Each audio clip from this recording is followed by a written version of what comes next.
Hello everybody, welcome back. Today as well we have got you another video. In this video I'll show you how you can simply go ahead and create yourself a Netflix account. But before that, please make sure to like our video, subscribe our channel, and yes, without any further delay, we're simply gonna go ahead step into our video.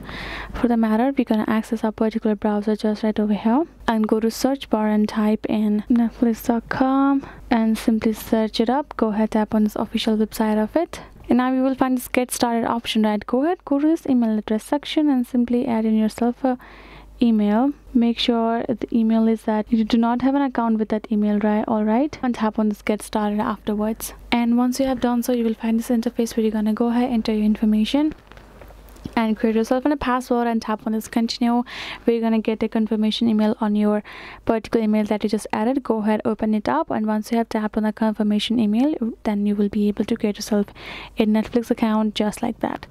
So that is the way you can do it. Hope this video was helpful to you all. Thank you so much for watching, and yes, I'll see you guys in our next video.